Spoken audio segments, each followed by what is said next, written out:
So we'll move on to the most important method in this entire video, that's NPV. So the meaning, NPV is the difference between the present value of cash inflow less the present value of cash outflow. Okay, so how do you find out the present value? We use a cost of capital.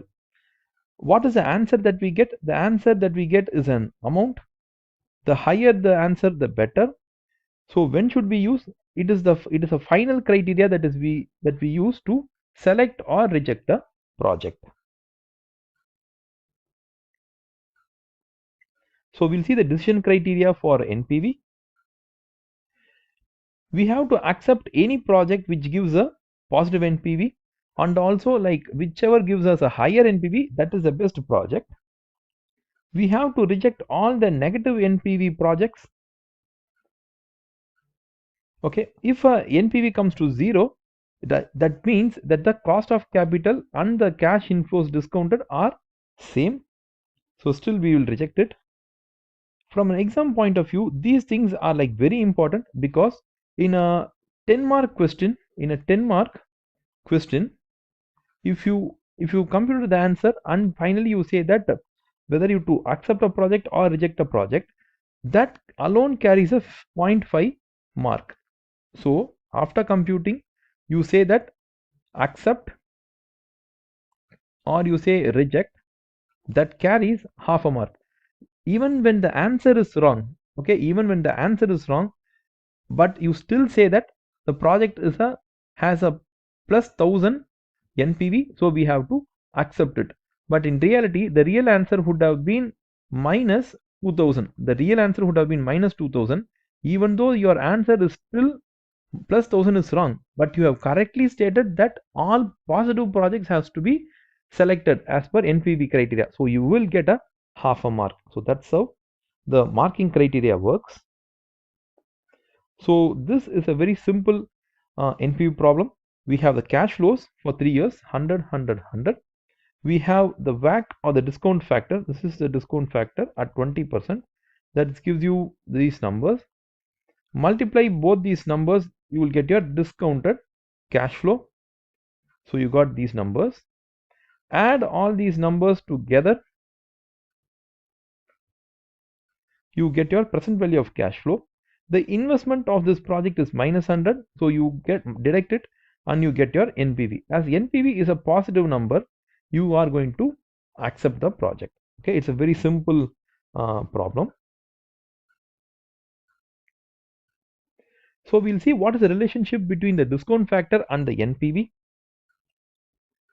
The NPV of an investment is the discounted cash flow of an investment at the discount factor. So there's a direct relationship between discount factors and the NPV. The discount factor used in NPV is the WACC, okay, the weighted average cost of capital. If the WACC or the discount factor is higher, that leads to lower NPV. If the WACC or discount factor is lower, that leads to a higher NPV. Hence, WACC or discount factor and NPV are inverse in nature. So understand this very carefully, because you will be like again and again tested on this concept. Okay, so WACC or discount factor and NPV are inverse in nature. So we'll have a problem to look at it. It's the same problem. You have a cash flow of 100, 100, 100. Weighted average cost of capital or the discount factor is 20. You got these discounting numbers. You have discounted the cash flow. You got your present value of the company. Okay, or we can say this also as a NPV. This can be said as a NPV also. Now what we'll do is we'll reduce the WACC to 10. From 20 we will reduce it to 10. So these are the numbers. These are the discount factors. These are the cash flows. So this is our NPV. Look at our NPV now. Look at our NPV. NPV has become 248.6. See, by reducing the WACC from 20 to 10, from this number to this number, if you reduce it, it leads to an increase in the company's value by 38.1. Okay, if you deduct these answers, this answer from this answer, you will get 38.1. So it's like very clear. If you're going to, if your WACC is higher, your NPV will be lower. If your WACC is lower, your NPV will be higher. So they are inverse in nature. So we'll consider the features here. It is simple to compute. It is easy to understand. It considers the entire life of the project. It considers the cash flow. It also considers the time value of money. It directly adds to the wealth. So that is a very important point. It focuses on risk. Yes, the discount factor takes into account the risk. Additional calculations we can do it. Is the answer a percentage? No, the answer is an amount. Okay, so that is where NPV we can summarize. So we'll see some general points about NPV. The good thing about NPV is a positive NPV should cause a proportionate increase in a company's share price. How come? Because NPV is an amount, and there is already a market capitalization. So whatever NPV you had, it gets added to the market cap, okay, and that will create a new market cap. Okay, so if you have a if your market cap is already like 10,000 crore, you have a project which will earn 1,000 crore, your market cap will become 11,000 crore, because the market will feel that this is a very good project and let's increase the share price. So immediately the share price would move from something like 100 rupees to 110 rupees. So that's how the share price gets moved. So what are the drawbacks of this method? NPV only gives the amount and does not relate to the size of the investment. For example, an NPV of 100 is a very good thing, but if it's for a project costing 1,000, it's a great thing because we get a 10% return. But if it's for a project which has a capital cost of 10,000, so then it becomes a 1% income project. Okay, so this was 10% income, but this is a 1% income. So NPV does not differentiate between whether it's a 10% profitability or 1% profitability.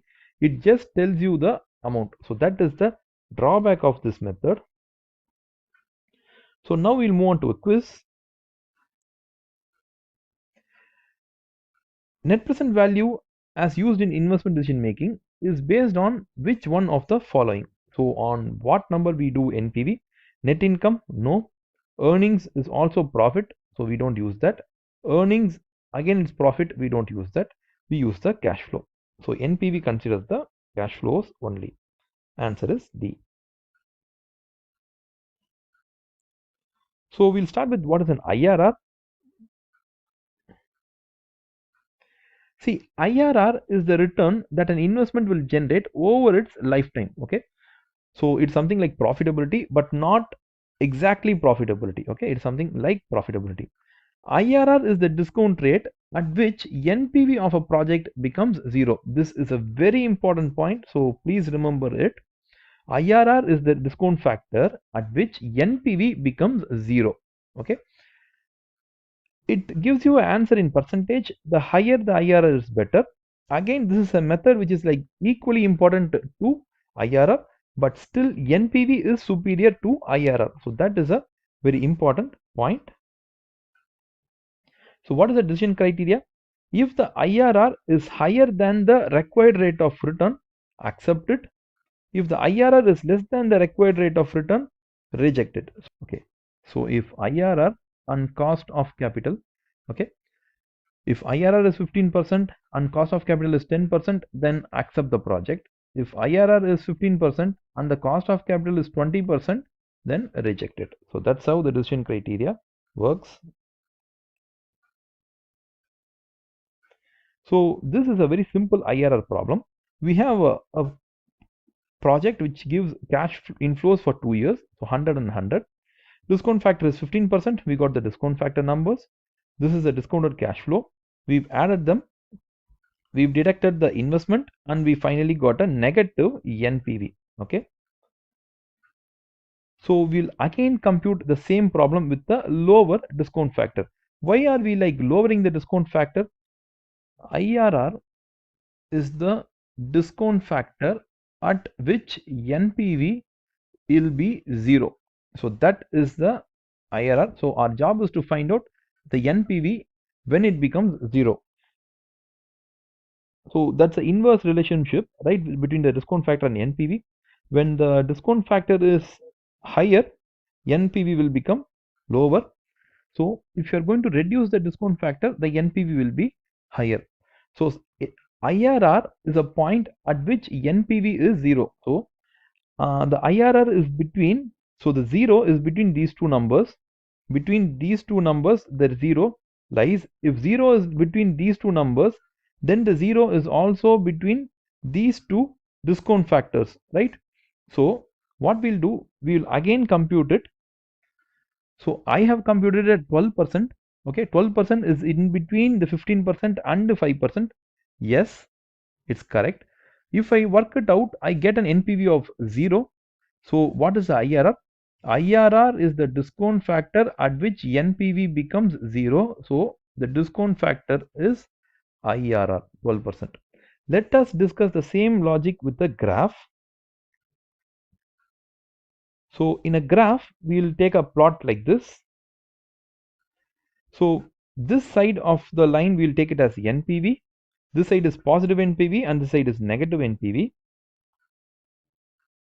This side we will take it as the discount factor, and we'll mark the center point as the 0. So it's a 0 NPV and also the 0 discount factor, this point. So we'll have the same numbers which we used earlier. We'll have like 5%, 10% and 15%. So for 5 and 15 we have computed and we got an answer of, when we had a discount factor of 5, our answer was 16. And when we had a discount factor of 15%, we had an answer of minus 7.4. So we'll mark those 2 points alone. So the stars marked at 2 points. Now what we'll do is, we already discussed that the NPV was, sorry, that we have to make the NPV 0, okay, because when it becomes 0, that is the IRR point. So our job is, somewhere the logic works like this: when we keep on increasing the discount factor, okay, the NPV will keep on falling down. So that is the logic. So we'll put the logic like this. So when you keep on increasing, so for 6% discount factor, this should be the point. For 7% discount factor, this should be the point. For 10%, this should be the point. 11%, this should be this point. For 12%, this should be the point. Okay, for 12%, that should be the point. Now where is the IRR? IRR is here. So why that is the IRR? Because IRR is the discount factor at which NPV will become 0. IRR is a discount factor at which NPV will become 0. So if you use a discount factor of 12, the NPV becomes 0. So that is what it's being explained there. So hope you have understood the logic here, because the same logic can be asked in several different ways. So is IRR simple to compute? Yes. Is it easy to understand? Yes. Does it consider the whole life of the project? Yes. Does it consider the cash flows? Yes. Does it consider time value of money? Yes. It uses the discount factor through which it uses the time value of money. Does it maximize wealth? The answer is no. Okay. Does it focus on risk? Yes. Can we do additional calculations? No. Is it expressed as a percentage? Yes. So this is a summary of IRR. So we look at this concept. So these are the advantages of using a IRR. The IRR provides the information on the margin of safety, okay, that NPV does not give. So you can also find out the margin of safety for a project, and you can also find out when you don't need to invest in a project. So you can also find out when the project would become uneconomic, okay, or a negative NPV. So for example, we take like this: a company wants to invest in 3 projects, okay, A, B, C. IRR is 20, 10, 20, 15, 11. Cost of capital is 10 for all the three. Margin of safety is the difference between these two numbers.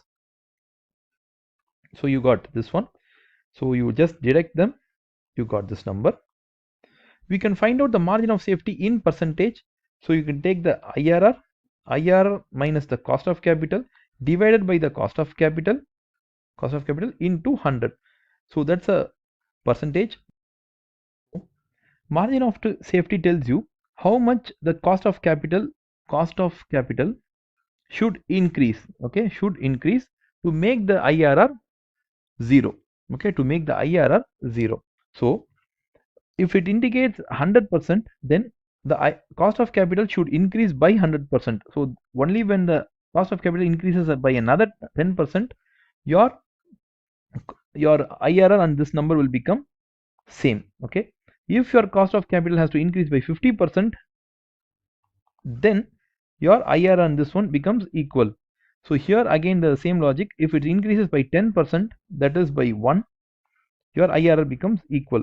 So the logic is, this tells you what is the sensitivity of the project, okay. So which is the best project? Project A is the best one, because there's a what to say, there's absolutely, you don't need to worry about the cost of capital like doubling up or becoming another 100% higher, because that is not going to happen at all. But project C is like very sensitive, because there might be a chance that cost of capital can move by another 10% and the project will become totally worthless, okay. So even if you do a good job, still the project itself becomes unviable. So that's about the pros of IRR. It indicates risk. So we'll see what is the non-conventional cash flows. So a conventional cash flow looks like this. The 0th year alone, the cash goes out. All the other years, the cash comes in. In a non-conventional cash flow, the 0th year, the cash goes out, and also in some other future year, the cash goes out, okay. So this is a non-conventional cash flow. We will also see another example. So here in the 0th year, the cash goes out. Also in the 3rd year, the cash goes out, okay. So conventional is only once the cash flow goes out, and that's on the 0th year. But in non-conventional, apart from the 0th year, in some other year also the cash goes out. So that's about non-conventional cash flows. Now, if a project has cash outflows during its life or at the end of its life, in addition to its initial cash outflow, the project is set to have an unconventional cash flow. Just now we've gone through it. Projects with such cash flows, okay, unconventional cash flow, will have more than one IRR. That is a problem. So only for conventional cash flow you can do IRR. For unconventional, IRR will give you some different wrong answers. So don't do for unconventional cash flows. So we'll compare the NPV and IRR, because this is a very important topic and most exams ask this. So NPV can be applied for both conventional and unconventional cash flows. IRR can be applied only to conventional. NPV gives you an absolute number as an answer. IRR gives you a percentage number as an answer. NPV does not take the size of the project into account, but IRR takes the size of the project into account. NPV assumes that cash flows are reinvested at cost of capital. IRR assumes the cash inflows are reinvested at IRR. What is this? We will just see later. So we'll see the reinvestment pattern here. NPV assumes reinvestment is based on cost of capital, and IRR assumes reinvestment is based on IRR. So we'll just look at here. Okay. See, a company has this kind of a cash flow. 0th year you invest, then you get cash inflow. So this is outflow. Other years you get inflows, okay.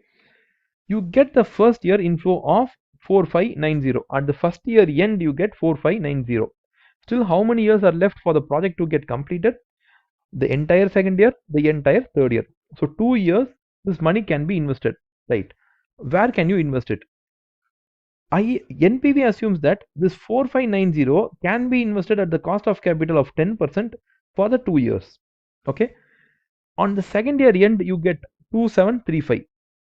This can be invested for when, as you get the amount in the end of second year, you can invest for the entire third year. So 2735 can be invested at 10% for an entire 1 year. But this 1500 you are getting in the last end of the third year, so that cannot be invested anywhere. So the concept is the rate. The rate 10% is something which is the cost of capital. That is any loan that you receive or any borrowings that you make. Okay, that is a normal assumption. So this 4590 can be invested in any bond or debenture which gives a yield of 10%. That is a logical assumption. Okay, or somewhere once you have got this money, you can even repay the debt also, the debt which you got to invest in this project. This is a reasonable assumption. But how IRR assumes? Assume that a project has an IRR of 20%. Okay, it's a very high IRR project and we have selected it. Only this project can give 20%. Okay, the 4590, if you use IRR, that money also we get, but it is assumed to be invested at 20%. See, this project that we selected based on IRR is the highest project which gives the highest IRR, right? The second project also will not give you this IRR. It will give you a IRR something like 15%. So how can we assume that we can invest the 20% in the same project? That is not possible at all. So this is an unreasonable assumption. Okay, that's why NPV is way better than IRR.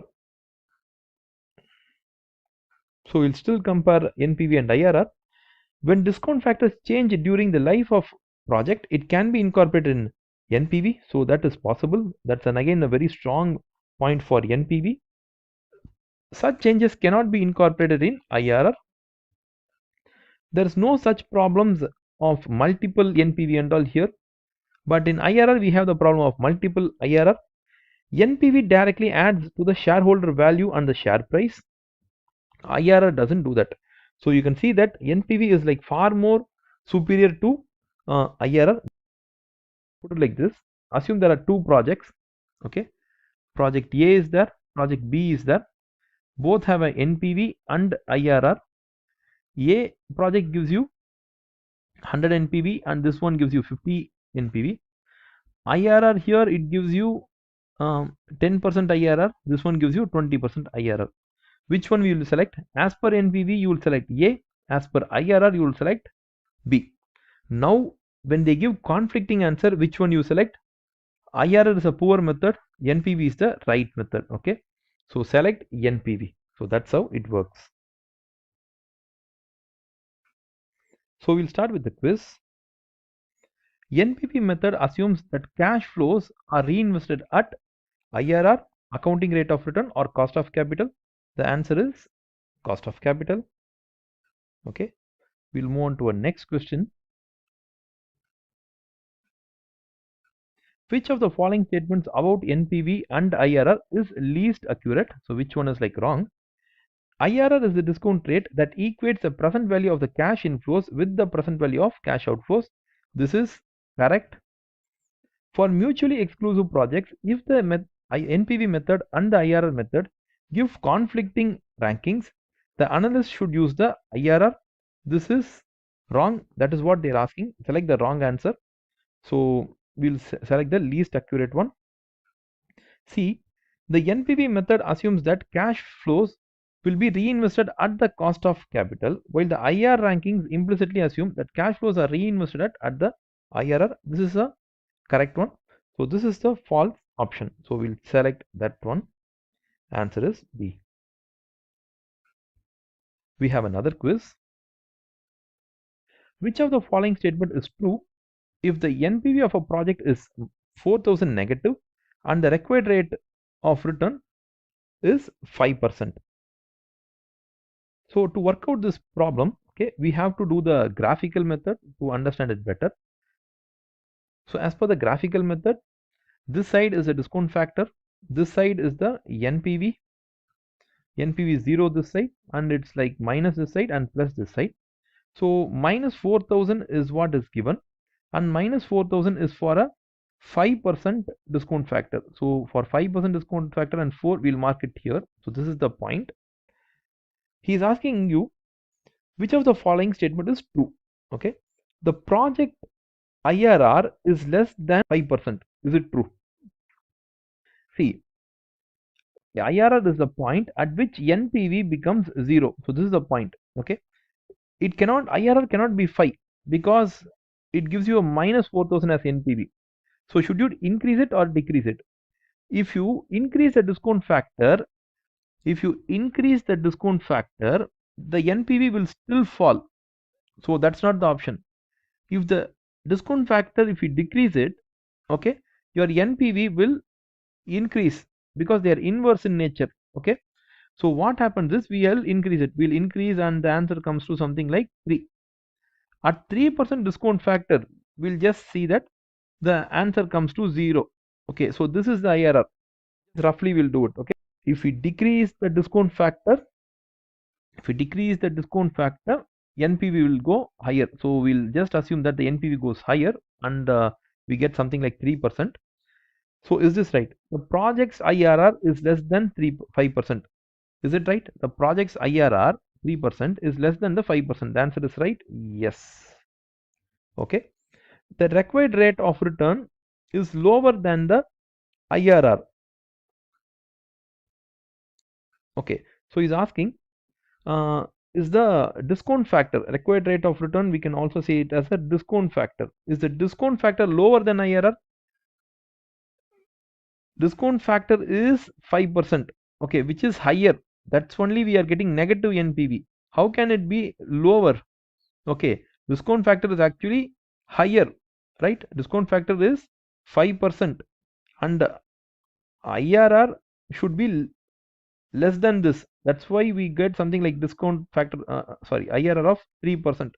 If that is the case, this is a wrong choice. Okay, he's like distracting us. NPV assumes cash flows are reinvested at the IRR. No, it's reinvested at cost of capital. So this is wrong. The NPV would be positive if the IRR was equal to 5%. So if NPV is, he says if the NPV would be positive if the IRR was equal to 5%. If IRR is equal to 5%, then NPV would be 0, because at 5% NPV will be, at any point of IRR, okay, whether it's 5%, 10% or 20% or 3%, at any point of IRR, NPV will be 0. So this is wrong. It cannot be positive. It is 0. Okay. So the answer should be A. So this is a very lengthy question. So if you get a question like this in an exam, best thing is to do it graphically and then understand it and then work it out. But ensure that whether you could do this within some 3 minutes or 4 minutes. If you take more time than that, just flag this question and move on to some other easier question. This table gives you the entire overview about all the methods that we have considered till now. We have a quiz now. Which of the following capital budgeting techniques is most directly related to the stock price? Obviously, NPV. So the answer is A. So we have another quiz. Which investment appraisal method is generally considered the best model for long range decision making? If you have an answer of NPV, select that. Payback selects projects which are short-term oriented. Their short-term oriented are selected. Discounted payback also selects short-term period projects. ARR selects the high profitability projects. It doesn't consider the length of the project. NPV is the answer. So the answer should be D. So in the past exams, we have a few questions in the section C. So these are the questions. Okay, why is NPV regarded as superior to IRR? Your view about an investment methods or appraisals, or what would happen to the if interest rate rises, Okay, what would happen to the capital investment appraisal? These kinds of questions might come in your exam. Mostly we have covered in a theoretical uh, view about this topic, so you can answer them well. So thank you very much for watching this video. We'll meet in the next video.